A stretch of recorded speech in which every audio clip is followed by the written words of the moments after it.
Hi guys, my name is William. And I am Fema. And welcome to our home. This is not a test.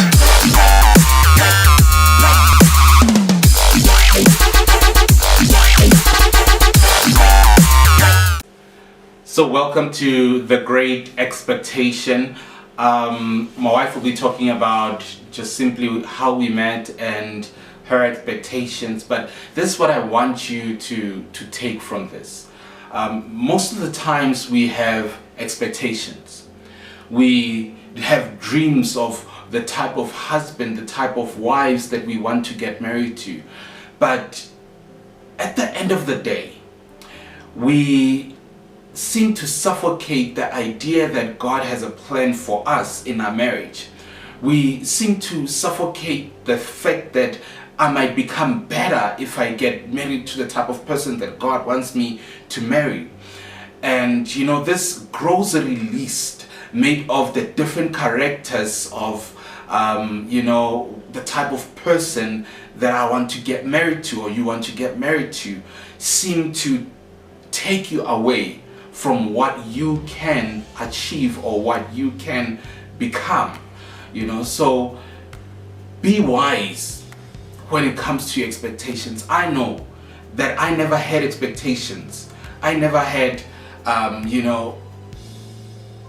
list to say that this is the type of woman that I want to get married to, or this is the type of wife I want, So I want to be able to encourage you that when you sit down and say that this is, I want to write a list made of the type of husband or wife I want, keep in mind that God has a plan for you, that you have a purpose, that there is a plan that you have already in your hands, that you want to fulfill, So who are you trusting that to? Are you trusting it to a man or a woman? Or are you trusting it to God and yourself? You need to be able to make a sound decision when it comes to your life and be able to live with it. Because when you have expectations and you get married, and you start building a relationship with someone, and you start feeling that this person is not fulfilling my expectations, then you are in danger. So today I want you to take this with you, that hey, even though I have expectations, I'm not expecting my spouse to fulfill all these expectations. I'm expecting God to fulfill all these expectations. So last week we talked about expectations, whether big or small.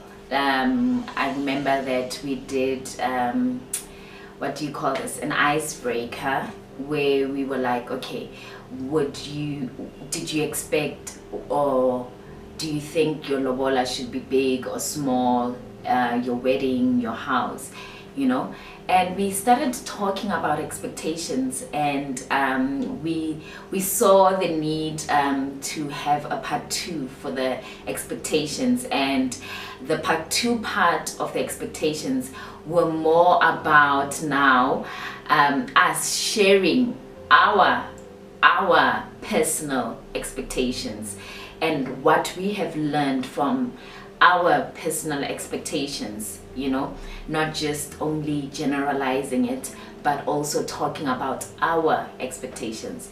So, okay, this is what I expected in a man. I'm going to talk about what I expected in a man before I met my husband, So the first thing that was on my list was I wanted a man who loves God, I wanted a man who really fears God, and that was the number one thing that was on my list, right?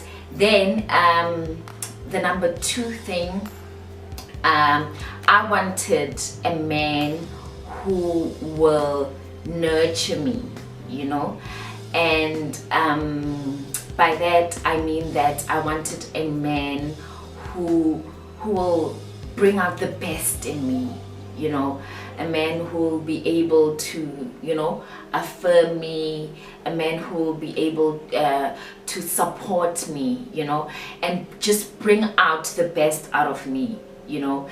Number 3, what I wanted in a man was a man who is, you know, who's got leadership skills, you know, a man who will able to lead me, you know. I found that very important because I come from a family where in the beginning I was raised by my mom and dad.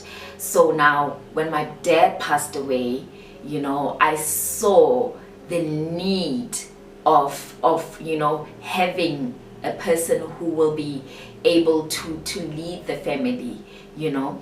And it also brings me to number 4, you know, I wanted someone to protect, you know. I wanted you know, someone who will protect and stand for me and stand for our family, because, you know, when a household is led by a woman, you know, without having a perspective of a man, you know, you tend to be vulnerable as a woman, and there are certain decisions that are not in you to make as a woman, you know. So now you need a man who will be able to protect the family, who will be able to stand up to the family in the husband's side, in the wife's side. You need, you know, a man who will stand up, you know, a man who will make decisions, a man who will be able to say, no, this is not where my family and I are going, this is where my family and I are going, you know.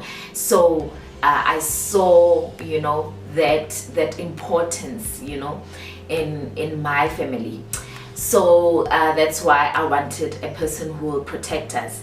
And I also remembered, you know, I had flashbacks of, you know, how my father, you know, used to stand up for us, how my father was. And okay, so with my dad, he also did it in a physical way, you know. He would, you know, if there was someone who was troubling me, he would go there and, you know, stand up for me stand up for me, you know. So so I saw that and I admired it, you know, someone who would protect you. Then the other expectation that I wanted from a man was a man who would be able to provide, you know. And it's interesting, this other time we were with our friend, our brother, TJ, and we were talking about the subject of provision, you know. And it was interesting how the perspective of provision was that, okay, provision shouldn't be only on a finance matter, but, you know, you need to be able to provide certain things like security. You need to provide, you know, a loving home, you know. It shouldn't be only about finances. But okay, so when before I got married, my provision side was finance. When I was talking about provision, the only thing that I had in mind, and the only thing I still think about in terms of provision, would be money, you know. A man should be financially stable. A man should be able to provide for his family, you know. A man should be able to make sound financial decisions about, you know, our money, you know. I should be able to trust him with our, like, with income, you know. But here was my take on all of these expectations. Okay, you can say that, okay, maybe there are not expectations, maybe there are things that, you know, that should be there, you know, they should be met, you know, and things like that, or goals, or, you know, whatever you want to call them.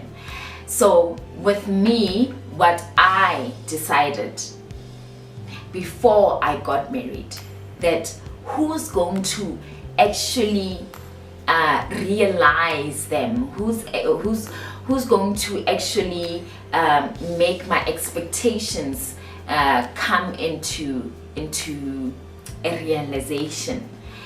Then with me, I decided that God will be the one, you know, who's going to actualize and realize my expectations, you know, because I decided that, you know what, a man can only do so much.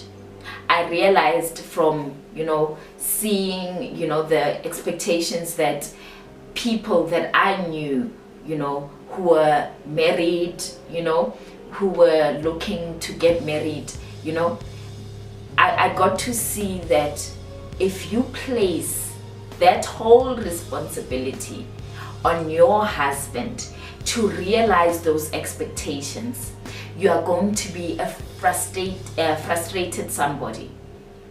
This is the reason. I saw that, you know, your partner is a person just like you, right? And I saw in my life, in my personal life, that the expectations that I had about myself, my dreams, you know, I wasn't able to fulfill all of them. You know, things were not going to according to plan every time, the way I wanted. And I saw that gap, that, you know what, if I put this responsibility on the man on a man who will be my husband, I won't I won't be happy, I won't be content, because I will always see something missing, something not realized, something that like you have not met this expectation. You know, there's something that is missing, and I needed now to learn how to fill that gap, because I saw that even with my personal life there were gaps. So who needs to fill these gaps that I have? Who needs to meet these expectations? And I saw that God came through for me. God came through for me. And because God came through for me, I trusted God in meeting all of my expectations. I trusted God that God will meet my expectations. God knows the kind of man that I'm looking for. God knows, you know, the kind of job that I'm looking for. God knows that the kind of person that I am, and He knows what I need as a person. And because He knows what I need, then I should rely on Him. He should be the source. He should be the source of me wanting, you know, leadership, security, and everything. So I placed that on God. And when I started placing that on God, I met my husband. So I met my husband at church, right? So when I met him, when we started talking, he asked me, what kind of a man am I looking for? You know, and I told him the list that I just shared with you guys, and then when we started talking and we, you know, started growing together, he asked me, does he fit the list? Is he, you know, can I expect him to do that? You know, then you know, I met him at a time where I was really like, you know, when I met my husband, I knew what I wanted. I knew what I wanted. the list was clear. I was, so prayerful about everything that I wanted in my life. I was so sure about what I wanted in a man. I was so sure about where I am going in life, and because I met him at that particular time, I was able to be prayerful about, okay, God, so this guy, he's saying, he's asking whether he's the one. So I started looking. When we were interacting, does this man love God? What's his vision? Where is this man going to take me? What does he want in life? What's his story? Where does he come from? Where is he now? Do I see a future with him? And all of those things, started, realizing when we were talking to each other, because that's how you get to know a person, actually, by interacting with them. So when we started interacting, I saw that, okay, so this is the vision, okay, tick. Okay, so does he love God? Okay, so I didn't look at the part that, okay, he preaches, he's a pastor, therefore he loves God. No, that's not the kind of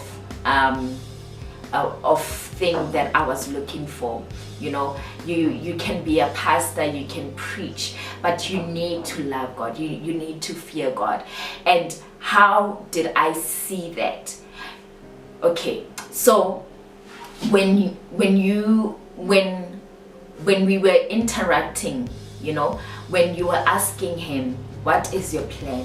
What do you want in life? Where do you come from? And when he shared his story, I saw the love that he has for God.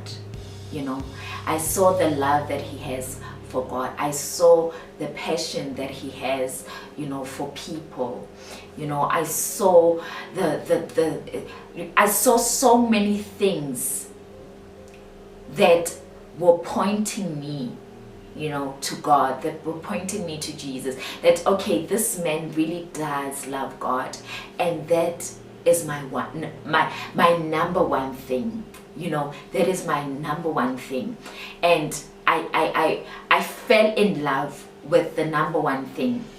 And then, okay, the vision. Wow, okay, the vision is clear. We have a clear purpose. We are going to the same place. God is our source. We are going to the same place. This is where we are going, and I loved that. The language, that we were sharing together, it was the same language. It was the same dream, and it still is. And that expectation, exceeded all expectations, and the vision that came together, and the purpose. That's why we always said, it's a purpose thing. And when we found our purpose, and that purpose that we found together led to the vision of the church that we have. Love God, love each other, and love people. We are all about love. We are all about caring for people, and that is what drives us. That is what takes us from one place to another.